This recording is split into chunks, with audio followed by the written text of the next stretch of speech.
Welcome, soul travelers, to a work that unveils the hidden mysteries of the human body and the nature of being.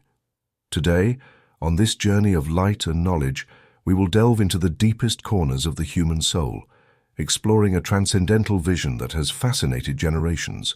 Esoteric Anatomy, written by the visionary Max Heindel, invites us to discover a unique perspective on the inner structure of the human being, not only from the physical point of view, but also from the esoteric, spiritual, and cosmic dimensions. In this work, Heindel reveals an anatomy that is not limited to flesh and bones, but extends to the invisible plane, to the realm of subtle energies that form the very fabric of our being. Each word, each concept leads us to a deeper understanding of our connection with the universe, the astral plane, and the divine forces that guide and shape us. Who are we really? What energies move us beyond the material? How does the cosmos influence our existence? Throughout the pages we are about to traverse, we will discover how the physical body is only a small portion of a much larger, more complex, and mysterious structure. This is an invitation to look beyond the obvious, to explore an ancient hidden science that, though millennia old, resonates with a vibrant, modern relevance. If you have ever felt drawn to the unknown, if you have ever sensed that your life is not just an accident of matter, but a manifestation of cosmic and divine forces, then this journey is for you. Prepare to open your mind, heart, and spirit, for what is to come will not only challenge you, but transform you. Welcome to Esoteric Anatomy, a journey into the inner being, a journey that promises to illuminate the dark, decipher the invisible, and reconnect our essence with the laws of the universe. 1 Corinthians 3:16. Do you not know that you are the temple of God and that the Spirit of God dwells in you? Since time immemorial, human beings have sought to understand the nature of their existence, exploring the mysteries of life, death, and the soul. Ancient spiritual traditions, Gnostic currents, and forbidden texts have revealed fragments of ancestral knowledge. Man is not merely a body of flesh and bone, but a multidimensional entity composed of different vehicles of manifestation. In this text, we will delve into the fundamentals of esoteric anatomy, exploring the dense body, the vital body, and the body of desires, along with the mind, three structures that constitute the fundamental pillars of our existence in both the material and etheric planes. This knowledge, concealed for centuries by various institutions, has been preserved in the mystical texts of different traditions. The Essenes, the Gnostics, the Kabbalists, and the medieval alchemists understood that the physical body is merely the grossest part of the human being, a reflection of subtler structures operating in invisible planes. In this text, we will follow the path of the ancient initiates, those who have pierced the veil of ignorance to discover the true nature of the human being. This is not merely intellectual knowledge, but a truth that must be lived and experienced in every fiber of our being. The forbidden knowledge of human structure, sacred and apocryphal writings hint at a truth that has been deliberately hidden from humanity. In the Gospel of Thomas, we find a striking statement. If you bring forth what is within you, what you have will save you. If you do not bring forth what is within you, what you do not have within you will destroy you. Gospel of Thomas, Logion 70. What is it that we must bring to light?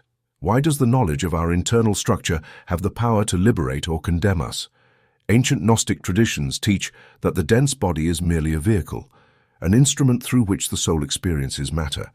However, beyond the flesh, there exist subtle bodies that regulate vital energy, desires, and thoughts.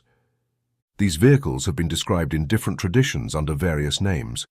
In Kabbalah, we find Nefesh, Ruach, and Neshama representing different levels of the soul in its connection with the body.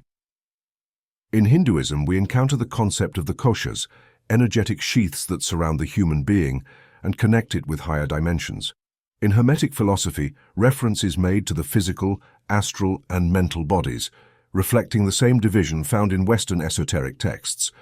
This text will reveal the relationship between these concepts, exploring how the dense body, the vital body, and the body of desires form the stage where the battle between ignorance and enlightenment unfolds. The dense body manifestation in the material world. In the first chapter, we will address the dense body, the vehicle through which human beings experience the physical world. This body, composed of organic matter, is the most limited of all vehicles, but also the most essential for our earthly experience. The dense body receives impressions from the external world through the senses and serves as the stage where the struggle between the higher and lower forces of our nature unfolds. However, this body is not merely flesh and bone. In alchemical texts, reference is made to prima materia, the original state of the body before being transmuted into the body of light. The ancient initiates sought to regenerate the dense body through purification and the awakening of other inner vehicles. In this chapter, we will explore the nature of the physical body in relation to the evolution of the soul, the concept of the temple of the spirit and its meaning in the esoteric tradition, the importance of balance between matter and subtle energy for health and longevity, the vital body, the source of energy and regeneration. The second chapter will delve into the vital body, an invisible structure that sustains and energizes the dense body. This body acts as a bridge between matter and the etheric world, regulating the vital force that keeps the organism functioning. In ancient traditions, it is known by different names: prana in India, chi in Chinese medicine, and ether in alchemy. The ancients knew that the vital body is the key to healing and rejuvenation. When the vital body weakens, the physical body becomes ill and the mind becomes confused. Here we will explore the function of the vital body in healing and regeneration, the role of energetic centers, chakras, and their relationship with this vehicle, esoteric practices to strengthen the vital body and prolong life, the body of desires and the mind, the inner battle of human beings. Finally, in the third chapter, we will address the body of desires and the mind, which determine the course of our existence. The ancient Gnostics warned that human beings are trapped in a constant struggle between divine consciousness and the impulses of the body of desires. In the Bible, the Apostle Paul states, "For I do not do the good I want, but the evil I do not want. This I keep on doing." Romans 7:19. This passage reveals the conflict between the soul, which seeks ascension, and desires that can drag us toward matter and ignorance. In this chapter, we will explore how the body of desires acts as an intermediary between spirit and the physical world, the role of the mind in constructing reality, and the evolution of the soul, hidden techniques to purify desires and elevate consciousness. Conclusion: a journey towards self-understanding. This text is more than a theoretical exploration. It is an invitation to discover the true nature of the human being, to understand that we are more than a physical body and that we possess subtle vehicles that determine our evolution. The teachings contained in these chapters have been transmitted in esoteric texts across all traditions, but have been misinterpreted or deliberately hidden. Now, we have the opportunity to reclaim this knowledge and apply it in our lives, understanding that mastering our vehicles is the first step toward true enlightenment. We embark on the following pages of this text, where we will explore the mysteries of the body, energy, and mind in their relationship with spiritual evolution. Occult Principles of Health and Healing. Maxwell Part 1, Man and His Vehicles. Chapter 1, The Dense Body. Occult science teaches that man is a complex being who possesses a dense body, which is the visible instrument he uses in this world to act and interact, the body that we ordinarily consider as the entire human being. A vital body made of ether, which permeates the visible body, just as ether permeates all other forms. However, human beings specialize a greater amount of universal ether than other forms. This etheric body is our instrument for specializing the vital energy of the sun, a desire body, which constitutes our emotional nature. This finer vehicle permeates both the vital and dense bodies. To clairvoyant vision, it appears as extending about a few inches outside the visible body, which is at the center of this cloud or ovoid, just as the yolk is in the center of an egg. The mind, which acts as a mirror reflecting the outer world and allows the ego to transmit its orders as thought and speech, also compelling action. The ego is the triple spirit that uses these vehicles to accumulate experience in the school of life. Evolution of the dense body. The dense body was the first vehicle to be built, and therefore it has an immense period of evolution behind it. It is now in its fourth stage of development, having reached a great and wonderful degree of efficiency. With time, it will achieve perfection, but even now it is the most well-organized of all human vehicles. It is a marvelously constructed instrument and should be recognized as such by all who seek to understand the constitution of man. The germ of the dense body was given by the Lords of the Flame During the first revolution of the Saturn period, the first of the 7 great days of manifestation, according to Rosicrucian teachings, this germ developed somewhat during the 6 subsequent revolutions, acquiring the capacity to develop sensory organs, particularly hearing. Thus, hearing is the most developed organ we possess. In the first half of the Saturn revolution of the solar period, the second of the 7 great days of manifestation, the Lords of the Flame undertook certain improvements to the germ of the dense body. It became necessary to modify the germ so that it could allow the interpenetration of a vital body, as well as develop glands and a digestive canal. This work was carried out through the joint action of the Lords of the Flame and the Lords of Wisdom. During the Saturn revolution of the lunar period, the third of the 7 great days of manifestation, the Lords of Wisdom cooperated with the Lords of Individuality to reconstruct the germ of the dense body.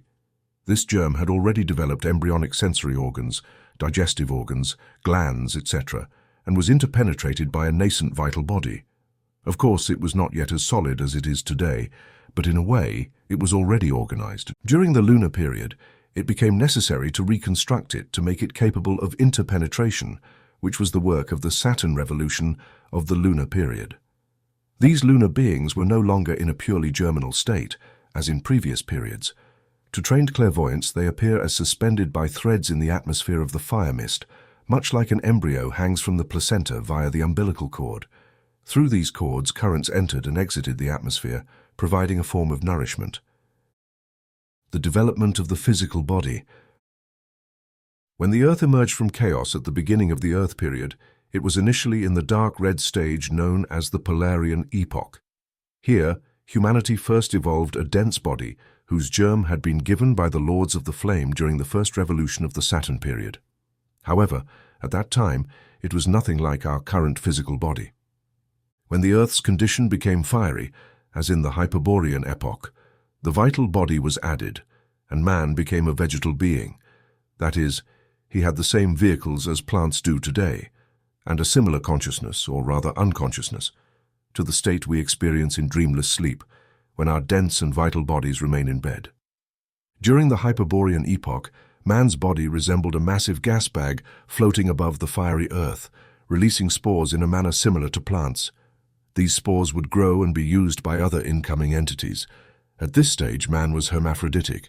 In the Lemurian epoch, when the earth had cooled somewhat and islands of solid crust began forming in the midst of turbulent seas, the human body had also solidified further, becoming more monkey-like, with a short torso, enormous limbs, protruding heels, and an almost non-existent upper head.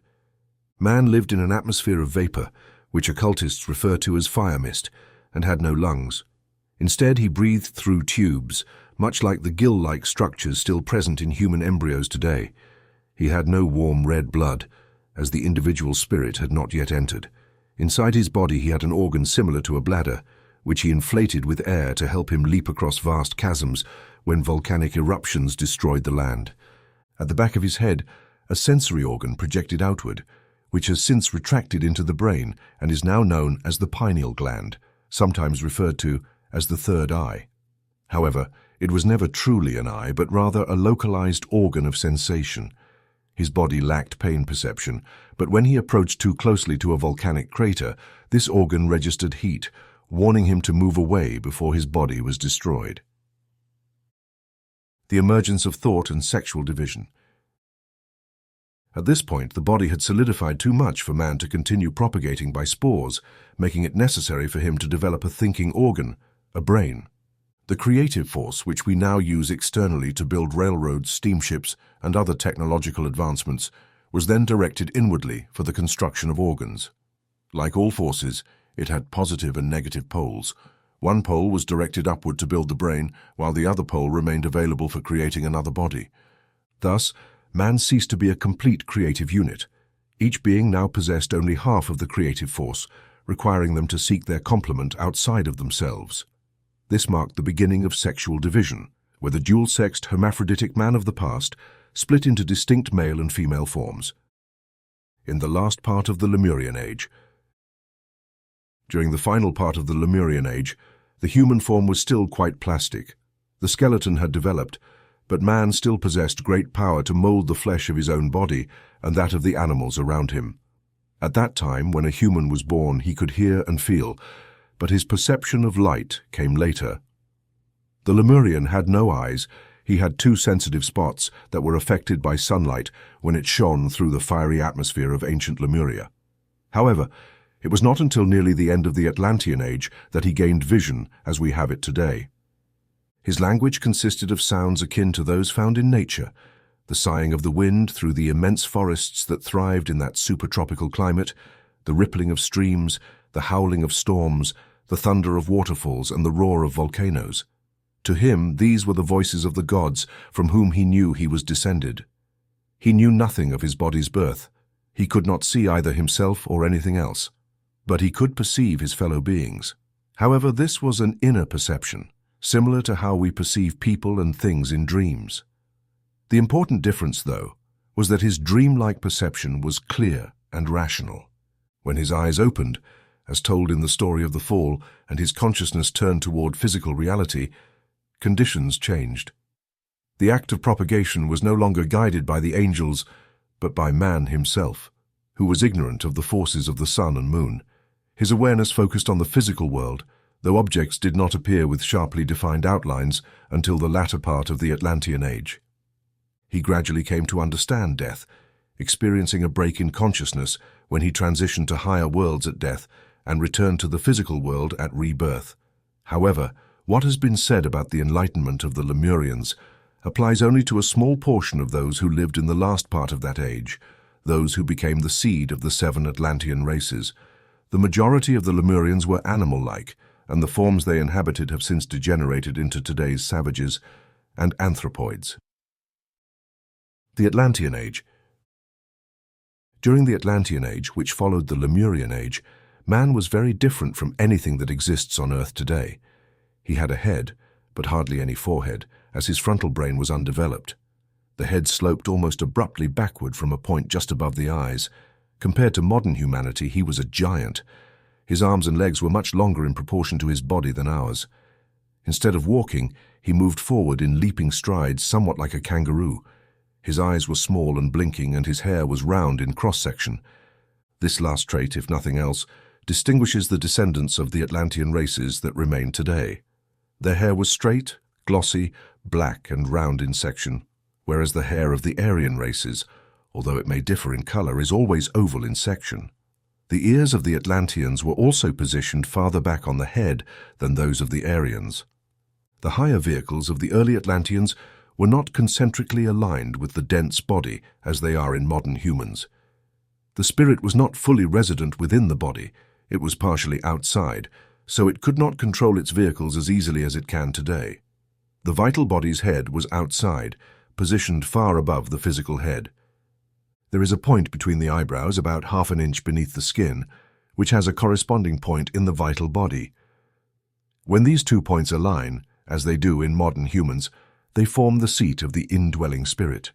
However, due to the distance between these 2 points in the Atlanteans, their perception or vision was much sharper in the inner worlds than in the dense physical world, which was obscured by a thick, heavy mist.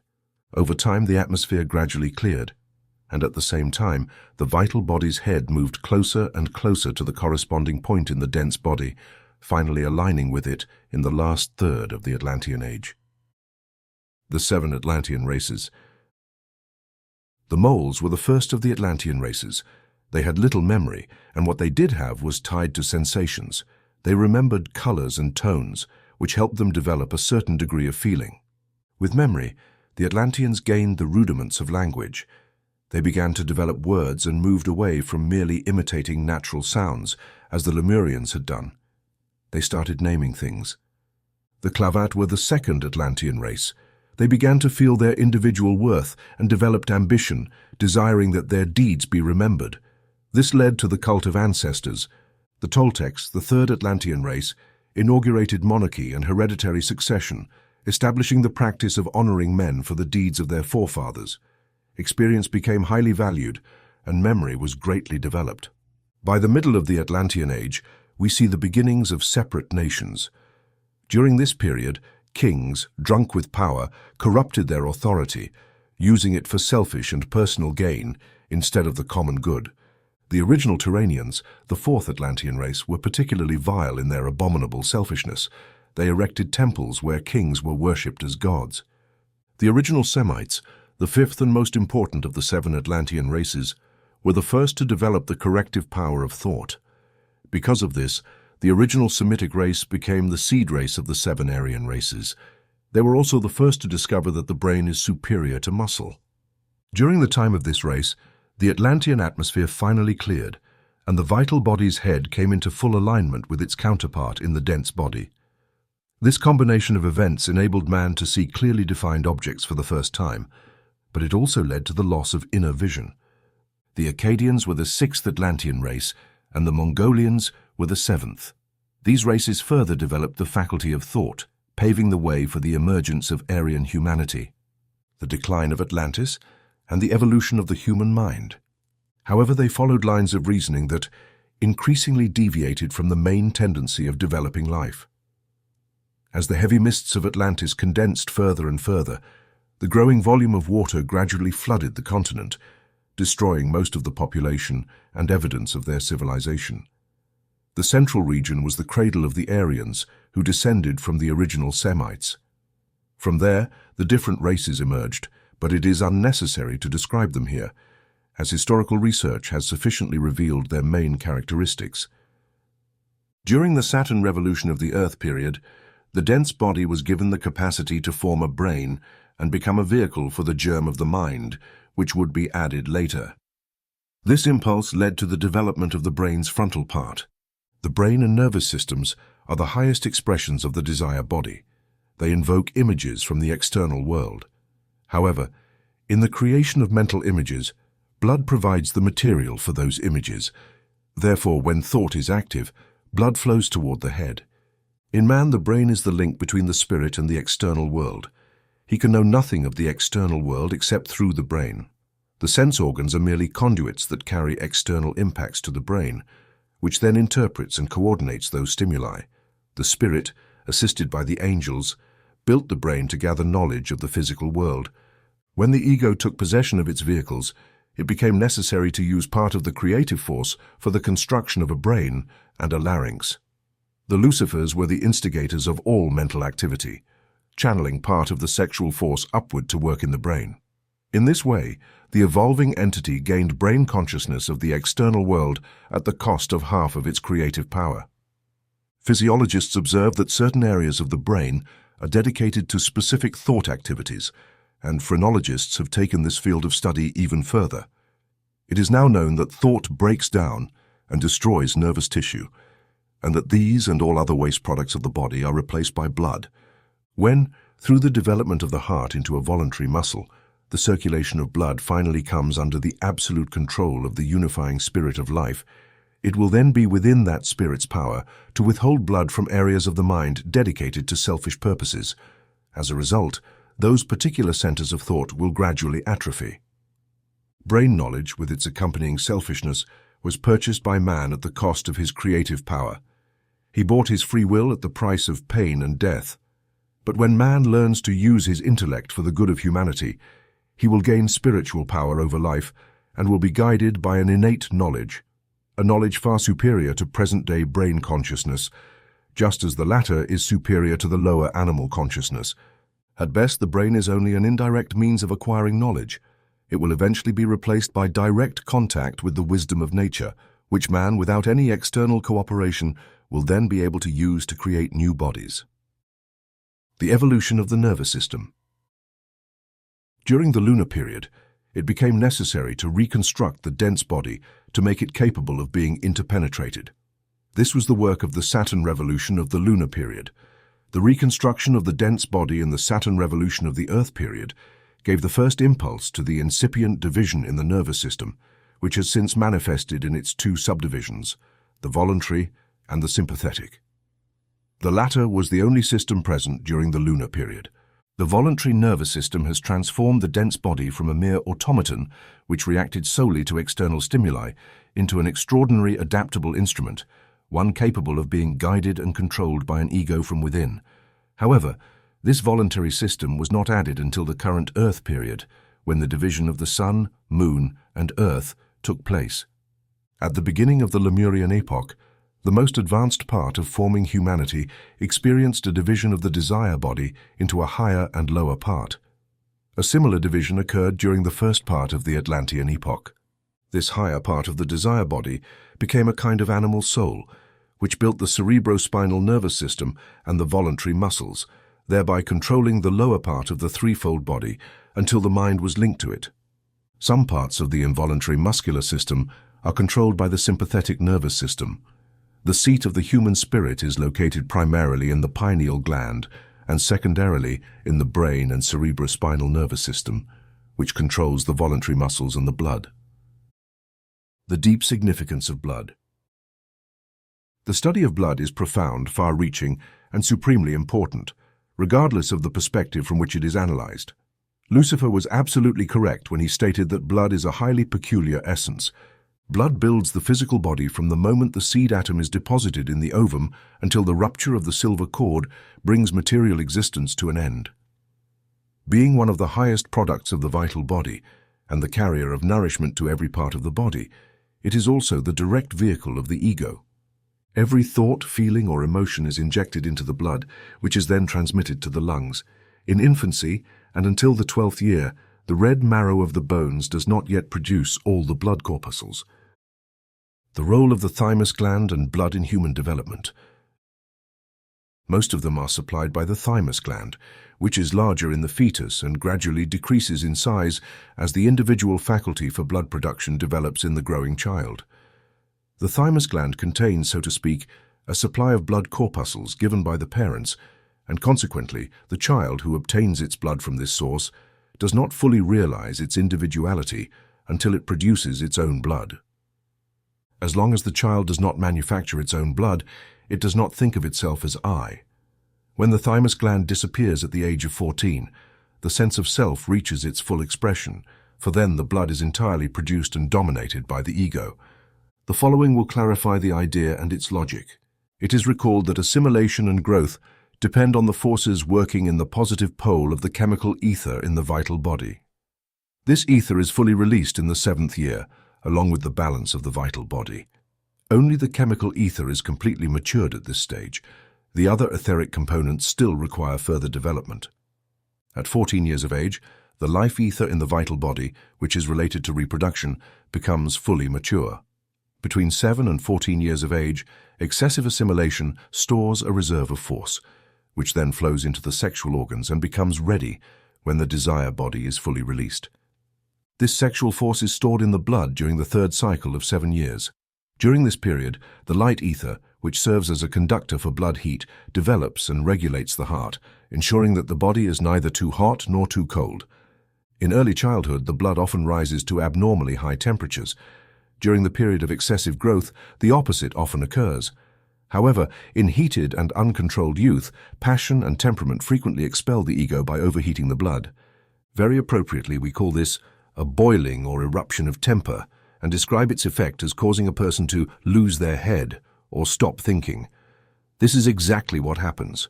When passion, rage, or temperament overheat the blood, the ego is expelled from the body. The ego is then outside its vehicles, and these function without the guiding influence of thought, whose role is to act as a brake on impulses.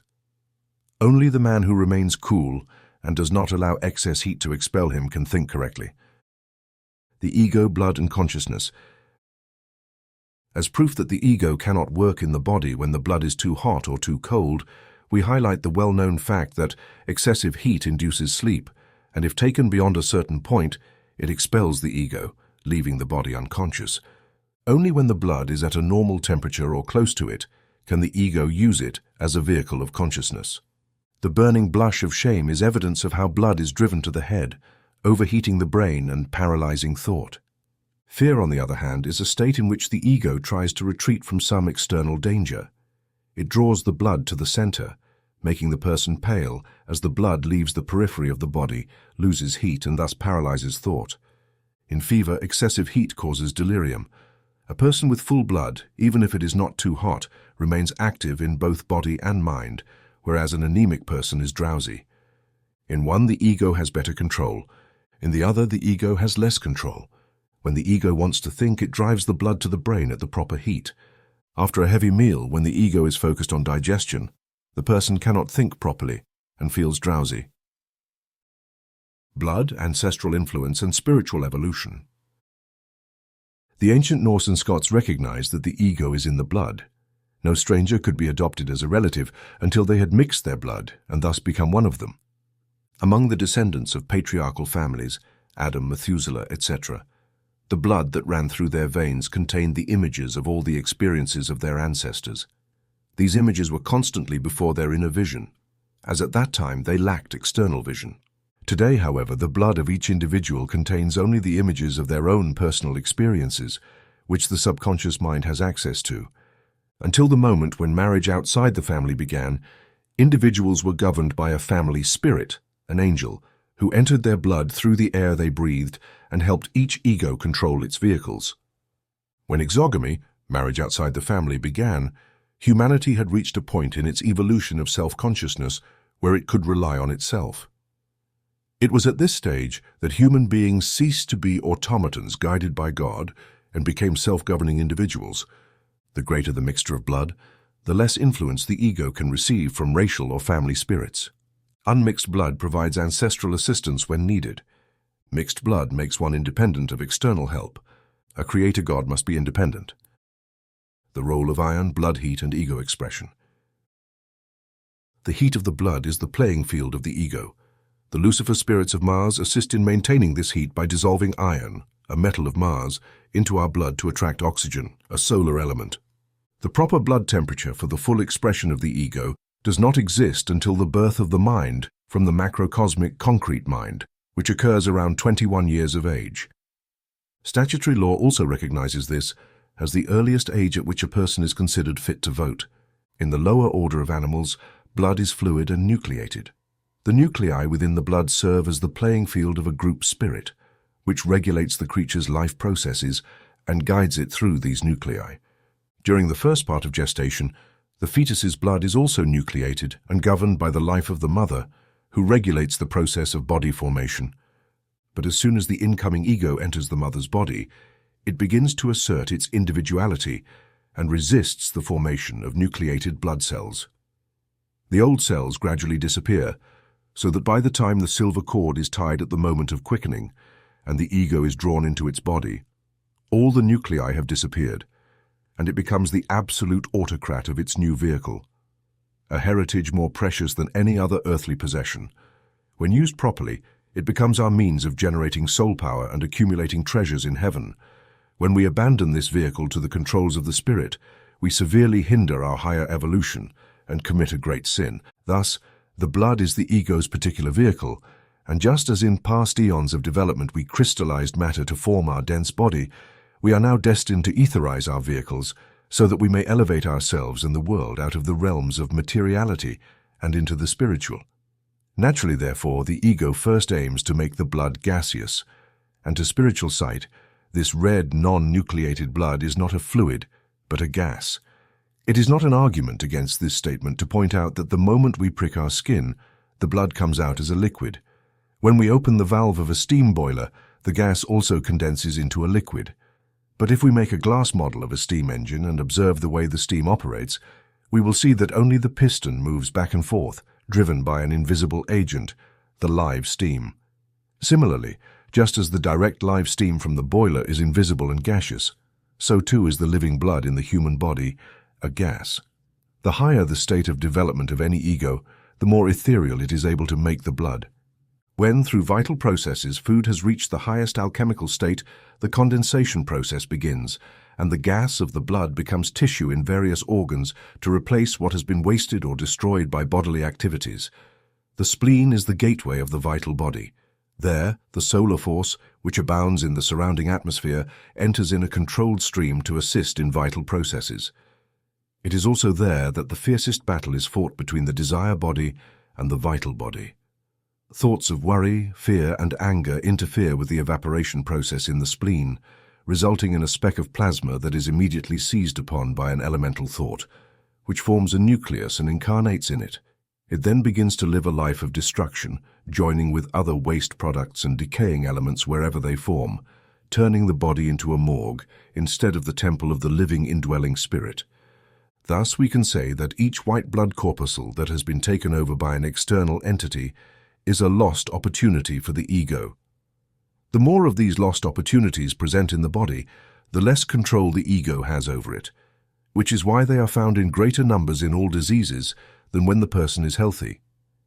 It can also be said that a good-natured, cheerful person, or one who is devoutly religious and has absolute faith and trust in divine providence and love, will register far fewer lost opportunities, white blood corpuscles, than those who are always worried and restless. The blood is the only part of the body that truly circulates. The extent to which we control all the blood depends on the ego's ability to express itself through the body. It is only through the red blood cells that the ego is able to work. Whenever we allow ourselves to be negative, we manufacture white corpuscles, which, as we have seen, are not the police of the system, as science now believes, but rather destroyers. When the blood runs through the arteries deep within the body, it is a gas, as has been demonstrated, but the loss of heat near the surface of the body causes it to partially condense. In that substance, the ego is learning to form mineral crystals. Science has recently discovered that different people's blood contains different crystals, making it possible to distinguish between the blood of a black person and that of a white person. But a day will come when an even greater difference will be recognized, for just as there is a difference in the crystals formed by different races, there is also a difference in the crystals formed by each individual person. Looking at the matter from another angle, we can observe that when blood is struck with a stick, it separates into three distinct substances: the serum, or watery substance, which comes under Cancer, ruled by the lunar hierarchy, the red coloring matter, which is the Martian substance generated under Scorpio, and most importantly, the fibrin, or fibrous matter, which falls under the third of the water signs, Pisces. When the skeleton was outside our flesh, consciousness was dull as in crustaceans. Upon emerging from the external bony structure, we obtained a much higher degree of consciousness. By spiritualizing this internal skeleton through the blood, we extract the essence of everything we have learned in past ages and transform it into usable soul power for the Jupiter period. Interfering with this work is a crime against the soul. Since women have a positive vital body, they mature earlier than men, and the parts of the body that remain plant-like, such as hair, grow longer and more luxuriantly. Naturally, a positive vital body generates more blood than a negative vital body, such as that possessed by men. Hence, women have higher blood pressure, which must be relieved through the periodic flow. When this is alleviated at the time of menopause, there is a second growth in women, particularly well expressed in the saying "fat and 40." The impulses of the desire body drive the blood through the system at varying speeds, depending on the strength of the emotions. Women, having an excess of blood, operate under much greater pressure than men. Although this pressure is relieved through the periodic flow, at times an extra outlet is necessary. In such cases, women's tears, which are white blood, act as a safety valve to expel the excess fluid. Although men may have emotions as strong as women, they are not as prone to tears because they do not have more blood than they can comfortably use. The blood is now constituted differently than it was in the early ages of human evolution. The Spirit of Christ was seen at the baptism descending upon the body of Jesus. Jesus himself, the Spirit, left that body and was given a mission to serve the churches, while his body was used for the direct teaching of Christ, and his blood was prepared as an open sesame to the kingdom of God. When someone is killed, the blood of Venus, with its impurities, clings closely to the flesh, and therefore the arterial blood that flows is clearly leaner than it would otherwise be. By being etherized by the great Spirit of Christ, the pure blood of Jesus overflowed the world, significantly purified the etheric region of selfishness, and gave man a better opportunity to attract to himself the materials that would enable him to form altruistic purposes and desires. The ductless glands. The esoteric astrologer knows very well that the human body has behind it an immense period of evolution, and that this splendid organism is the result of a slow, gradual process of construction that still continues and will make each generation better than the previous one, until, in a distant future, It reaches a stage of culmination that we cannot even dream of. The deeper students also understand that, besides the physical body, man has finer vehicles that are not yet seen by the vast majority of human beings, although everyone has a latent sixth sense within them, through which in time they will come to know these finer soul sheaths. The occultist speaks of these finer vehicles as the vital body, made of ether, and the desire body, made of desire matter, the substance from which we extract our feelings and emotions. With the addition of the mind sheath and the physical body, they complete what can be called the personality, which is the evanescent part, distinct from the immortal spirit, that uses these vehicles for its expression. These finer vehicles interpenetrate in the same manner, and according to the same principle as the soft fluids of a snail's body, gradually crystallize into the hard, stony shell it carries on its back. For the purpose of this dissertation, we may broadly say that the softer parts of our body, commonly called flesh, can be divided into two types: glands and muscles. The vital body was initiated in the solar period, and from that moment this vehicle has developed what we now call glands. To this day, they and the blood are the special manifestations of the vital body within the physical vehicle. Therefore, it can be said that the glands as a whole are under the rulership of the life-giver Sun and the great benefic Jupiter. The function of the vital body is to build and restore the tone of the muscles when they are strained and fatigued by the work imposed upon them by the restless desire body, which was initiated in the lunar period. Thus the muscles are ruled by the wandering moon, the present watchtower of the angels, the humanity of the lunar period, and by the impulsive and turbulent Mars, where the so-called fallen angels, the spirits of Lucifer, dwell. That being said, the student must carefully observe that individual glands and specific muscle groups are also under the rulership of other planets. It is like saying that all who live in the United States of America are citizens of that country, but some are subject to the laws of California, others to those of Maine, etc. We know the Hermetic axiom, as above, so below, which is the master key to all mysteries. Just as there are many undiscovered places on Earth, the macrocosm, so too, in the microcosm of the body, we find unknown territories that remain a closed book to scientific explorers. The principal among these has been a small group of so-called ductless glands, 7 in number, namely the pituitary body ruled by Uranus, the pineal gland ruled by Neptune, the thyroid gland ruled by Mercury, the thymus gland ruled by Venus, the spleen ruled by the Sun, the 2 adrenal glands ruled by Jupiter. These have great and particular interest for occultists, and can, in a certain sense, be called the 7 roses of the cross of the body, for they are intimately related to the occult development of humanity. 4 of them, the thymus, spleen, and the 2 adrenal glands, are related to the personality. The pituitary body and pineal gland are particularly correlated with the spiritual side of our nature, and the thyroid gland forms the link between them. The astrological rulerships are as follows. The spleen is the gateway for the solar forces specialized by each human being and which circulate through the body as the vital fluid, without which no being can live. This organ is, therefore, ruled by the Sun. The 2 adrenal glands are under the governance of Jupiter, the great benefic, and exert a soothing and calming effect when the emotional activities of the Moon, Mars, or Saturn have disrupted balance.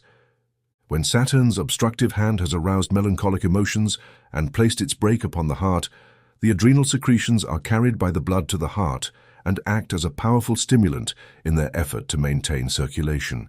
This happens while the jovial optimism of Jupiter struggles against the worries of Saturn or the impulsiveness of Mars, which agitates the desire body into turbulent emotions of anger, causing the muscles to tense and tremble, dissipating the system's energy.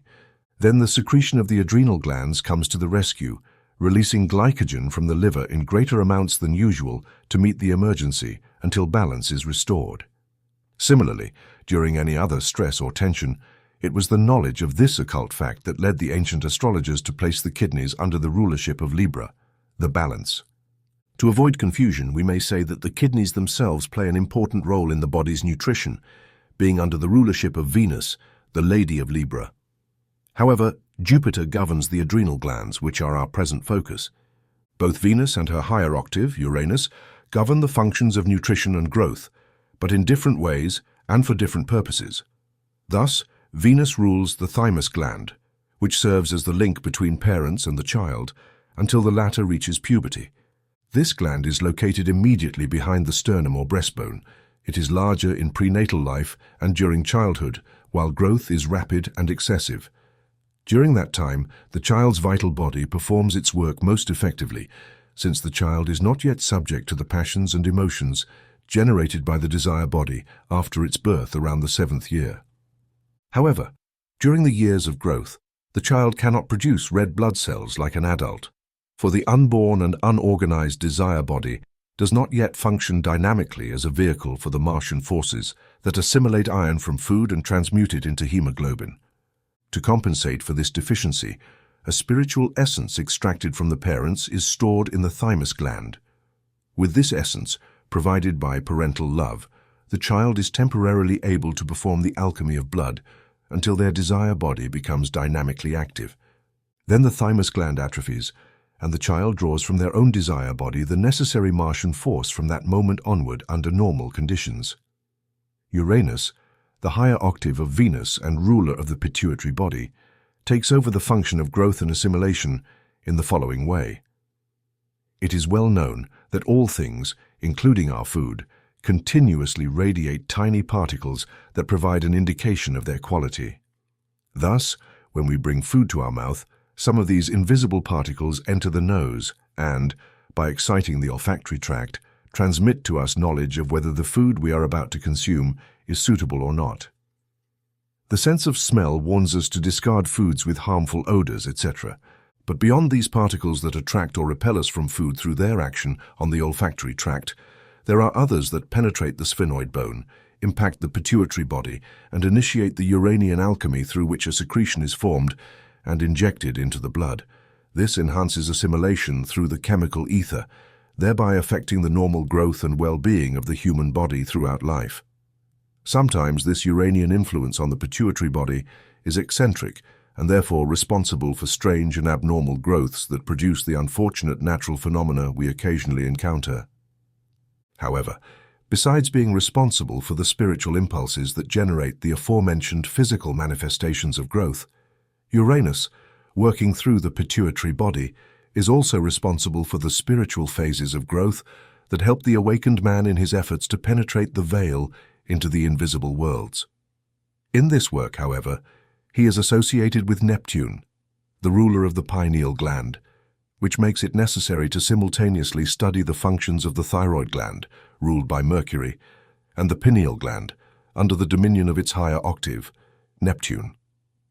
The fact that the thyroid gland is under the rule of Mercury, the planet of reason, is easily understood when we recognize the effects that degeneration of this gland has on the mind, as seen in diseases such as cretinism and myxedema. The secretions of this gland are as necessary for the proper functioning of the mind as ether is for the transmission of electricity. That is, in the physical plane of existence, where the brain transmutes thought into action, contact, and expression in the invisible worlds, these depend on the functional capacity of the pineal gland, which is entirely spiritual and therefore ruled by the higher octave of Mercury, Neptune, the planet of spirituality, operating in conjunction with the pituitary body governed by Uranus. Scientists have wasted much time speculating about the nature and function of these two small organs, the pituitary body and the pineal gland, without results, mainly because, as Mephistopheles sarcastically tells the young man who wishes to study science under Faust, "Who could know and attempt something alive? Seek first the living spirit, then lead. Only then will you have in your hand, not merely lifeless fragments. No one can truly and accurately observe the physiological functions of any organ under the conditions present in a laboratory, on an operating table, or in a dissection or vivisection chamber. To arrive at an adequate understanding, one must necessarily see these organs performing their physiological functions within the living body, and this can only be done through spiritual vision. There are certain organs that are either atrophying or developing. The former indicate the path we have already traveled in our past evolution, while the latter serve as signposts for our future development. But there is yet another category of organs that are neither degenerating nor evolving.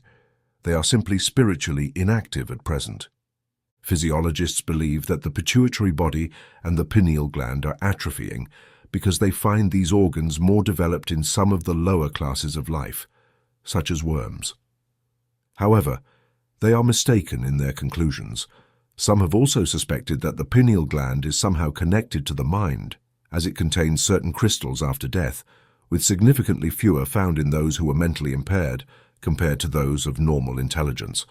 This conclusion is correct, but the seer knows that the spinal canal of the living is not filled with liquid, that blood is not liquid, and that these organs do not contain crystals when the body is alive. These claims are made with full knowledge of the fact that blood and spinal essence are liquid when extracted from the living or dead body, and the contents of the pituitary body and pineal gland appear crystalline when the brain is dissected. However, the reason for this is similar to why steam extracted from a boiler immediately condenses upon contact with the atmosphere, or why molten metal extracted from a furnace instantly crystallizes upon exposure to air. All these substances are purely spiritual essences when inside the body. They are ethereal. When viewed through spiritual sight, the substance of the pineal gland appears as light. Furthermore, when a seer looks at the pineal gland of another who is also exercising their spiritual faculties at that moment, this light is of an intensely bright iridescence that surpasses in beauty even the most marvelous display of the northern lights, the aurora borealis. It can also be said that the function of this organ appears to have changed throughout human evolution. In the early stages of our current existence on Earth, when the human body was large and loosely formed, and the spirit had not yet fully entered but was merely overshadowing the body, there was an opening at the top, and the pineal gland was located within it. At that time, it served as an organ of orientation, providing a sense of direction. As the human body condensed, it became increasingly less capable of withstanding the intense heat that prevailed during that era.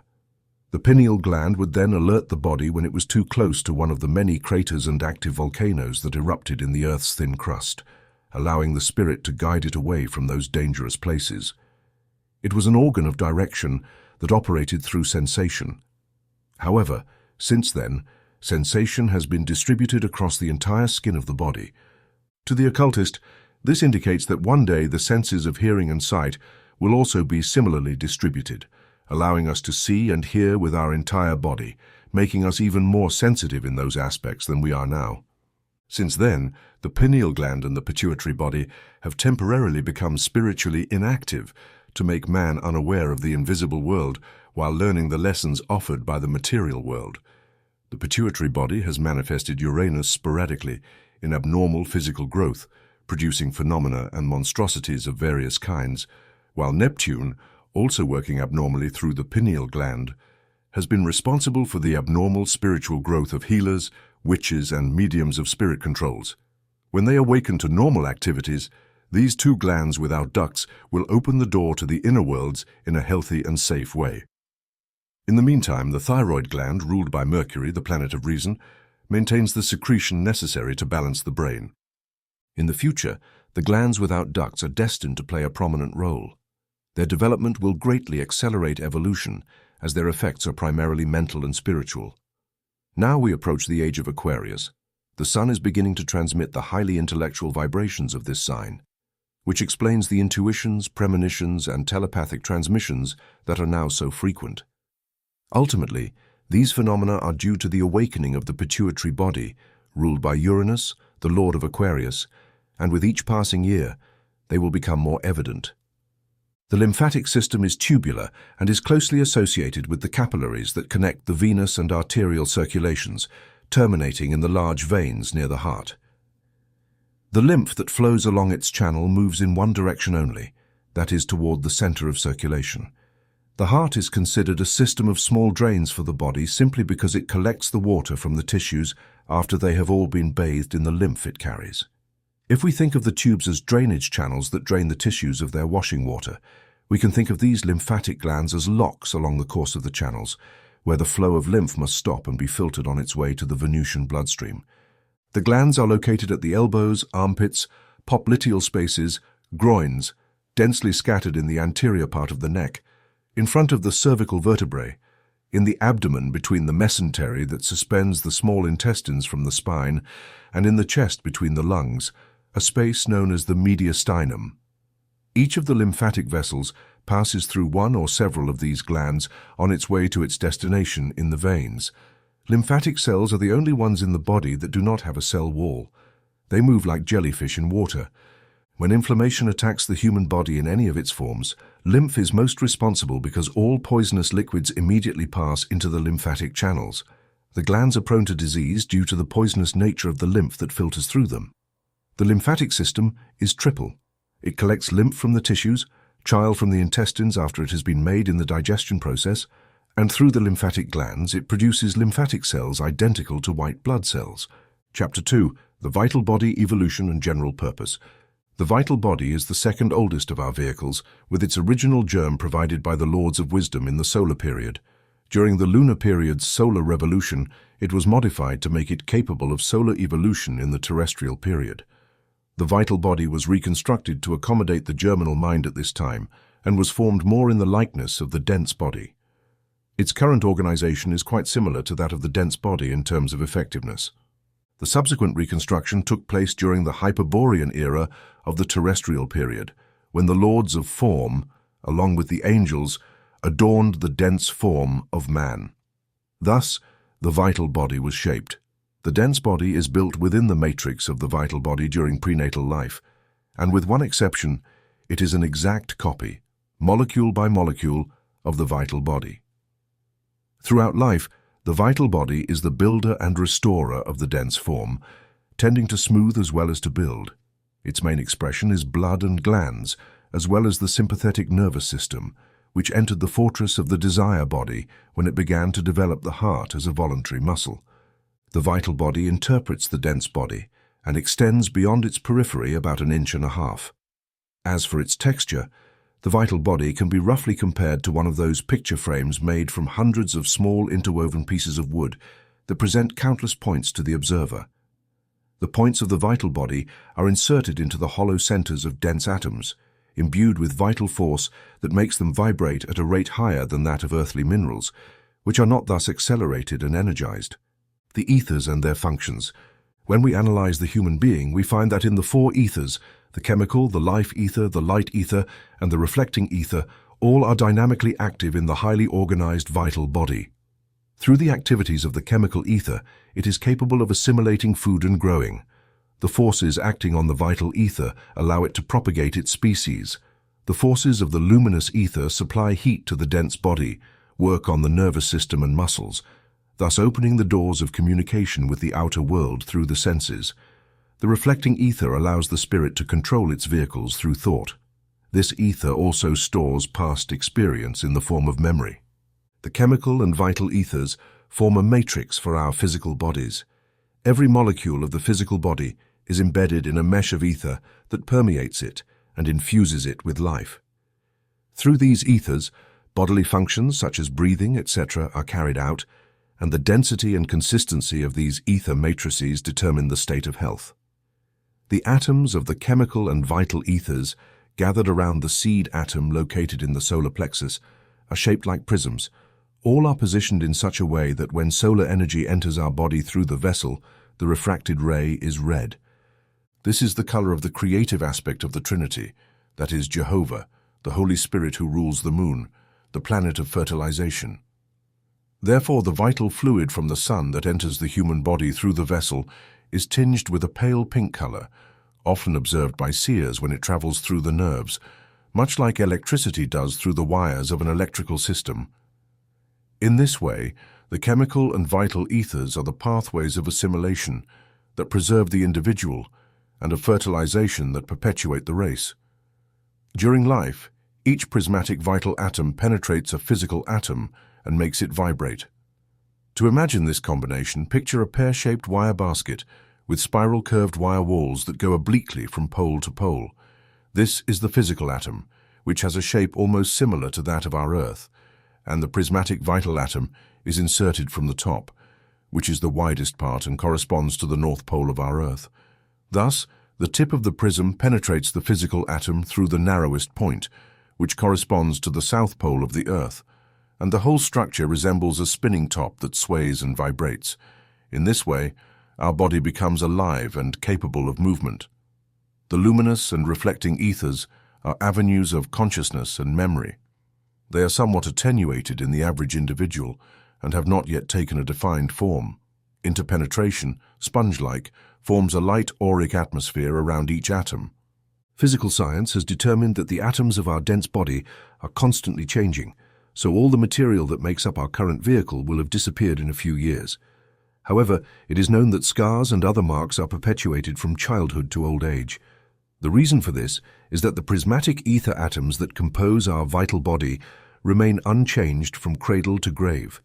They are always in the same relative position, meaning that the prismatic ether atoms that make the physical atoms in the fingers or hands vibrate do not move to the hands, legs, or any other part of the body, but stay exactly where they were placed at the beginning. A physical injury implies a similar impression on the prismatic ether atoms. The new physical matter shaped over them continues to take on similar form and texture to what it originally had. The previous observations apply only to the prismatic atoms that correspond to solids and liquids in the physical world because they assume a certain defined shape that they retain. But additionally, every human being at this stage of evolution has a certain amount of light and reflecting ether, which are the vehicles for the perception of the senses and memory, interwoven in their vital body. We could say that the luminous ether corresponds to the gases of our physical world.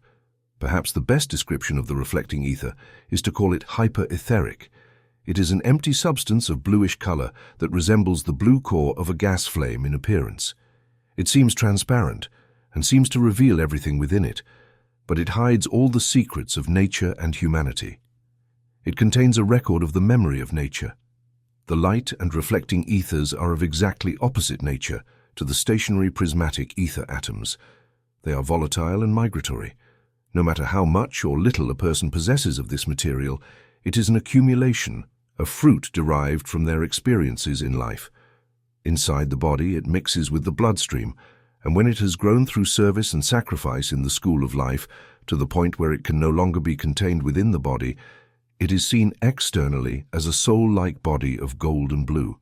The blue shows the highest type of spirituality, which is the smallest in volume and can be compared to the blue core of a gas flame, while the golden tone forms the largest part and corresponds to the yellow light surrounding the core in the gas ring. The blue color does not appear outside the dense body except in the greatest saints. There, only the yellow is usually observed. Upon death, this part of the vital body is imprinted in the desire body with the vital panorama that contains the quintessence of all our vital experiences.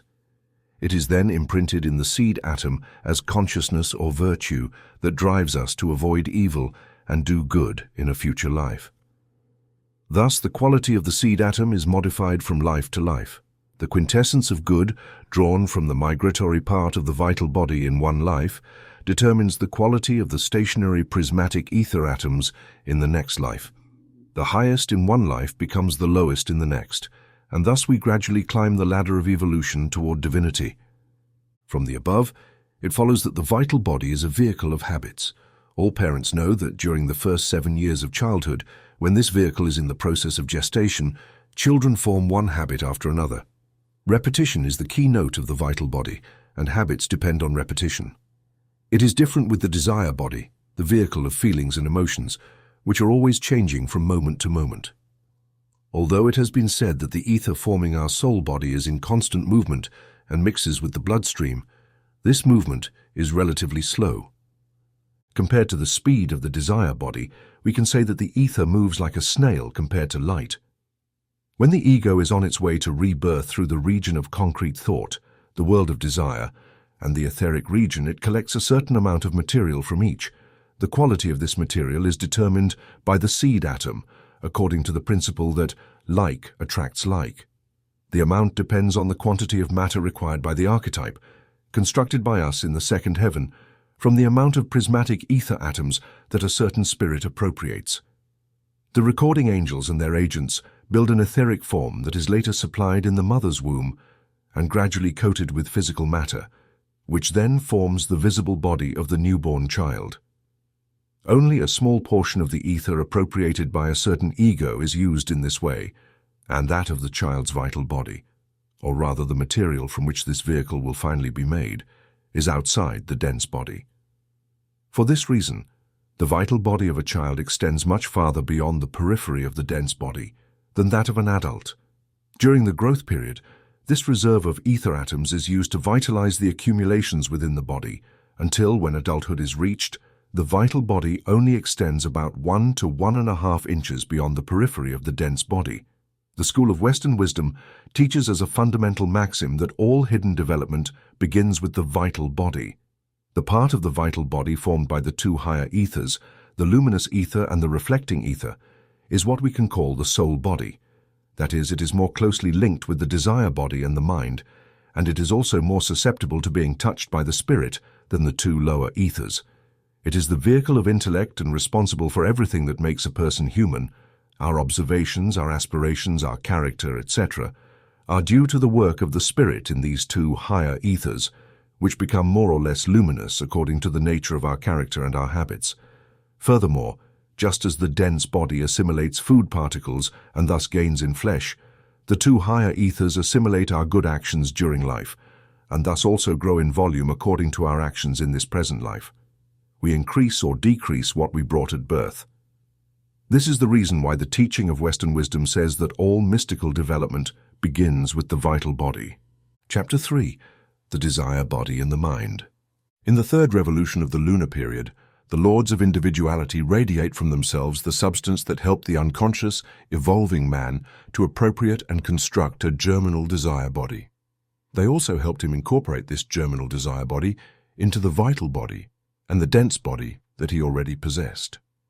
This work was carried out during the third and fourth revolutions of the lunar period. The antagonistic lower will, or the will of the body, is an expression of the upper part of the desire body.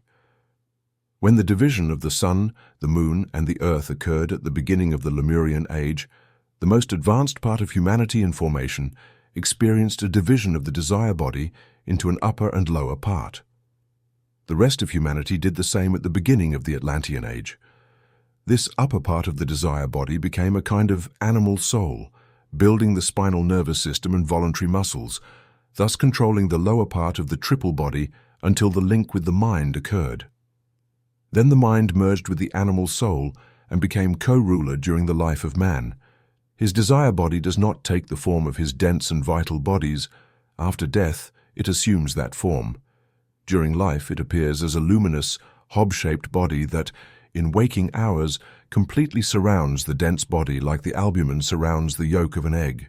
It extends 12 to 16 inches beyond the dense body in an ordinary individual. The material of the human desire body is composed of material from the world of desire and is in constant, inconceivably rapid movement. There is no fixed place for any particle, as in the dense body. The matter that is in the head at one moment may be in the feet the next, and vice versa.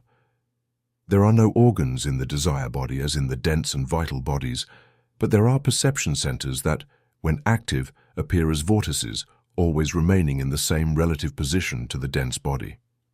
In most people, they are mere whirlpools and do not serve as perception centers. However, they can be awakened in everyone, but different methods produce different results. The desire body is rooted in the liver and is born around the year in the being in the involuntary clairvoyant that develops along improper and negative lines. These vortices spin from right to left or in the opposite direction of the clock hands, counterclockwise. In the desire body of the voluntary clairvoyant or trained being, they spin in the same direction as the clock hands, clockwise, shining with excessive splendor, far surpassing the bright luminosity of the ordinary desire body. These centers provide the means for perceiving things in the world of desire, and they see and investigate as they wish, while the person whose centers spin counterclockwise is like a mirror that reflects what happens before him in a distant future. The desire body of man will be as definitively organized as the vital and dense bodies when that stage is reached. At that point, we will all have the power to function in the desire body as we do now in the dense body. The mind. In the Atlantean age of the terrestrial period, the lords of the mind radiated from themselves to our being the core material with which we now attempt to build a mind. It was given to man so that he could give purpose to action, but as the ego was excessively weak and the nature of desires strong, the nascent mind merged with the desire body. The faculty of cunning resulted and was the cause of all the evil in the middle third of the Atlantean age. The mind, being the last of the vehicles built by man, is not even a body. It is simply a link, a shell for the ego's use as a point of focus. However, it is the most important instrument that the spirit possesses, and its special instrument in the work of creation. We as egos function directly in the subtle substance of the region of abstract thought, which we have specialized within the periphery of our individual aura. From there, we observe the impressions made by the external world on the vital body through the senses, along with the feelings and emotions generated by them in the desire body, reflected in the mind. From these mental images, we form our conclusions in the substance of the abstract thought region in relation to the topics that these conclusions address. These are ideas. Through the power of will, we project an idea through the mind, where it takes concrete form as a thought, attracting mental matter around itself from the region of concrete thought. The image can be projected in one of three directions. It can be projected against the desire body in an attempt to awaken a feeling that leads to immediate action. When the mental images of impacts from the outside do not require immediate action, they can be projected directly onto the reflecting ether, along with the thoughts caused by them, to be used at a future moment. It can be projected to another mind to act as a suggestion, to convey information, etc. When the work designed for such a form of thought has been completed, or its energy has been spent in vain attempts to achieve its objective, it gravitates back to its creator, carrying with it the indelible record of its journey. In our current stage of evolution, we say that the mind is born at 21 years, but the fullness of mentality is not reached until around 49 years. The mind is the medium of concentration, through which the ideas forged by the imagination of the spirit are projected onto the material universe. First, they're only thought forms, but when the desire to realize the imagined possibilities has led man to work in the physical world, they become what we call concrete realities. However, at present, the mind is not focused in a way that allows it to give a clear and true image of what the spirit imagines. It is not well focused and offers nebulous and clouded images.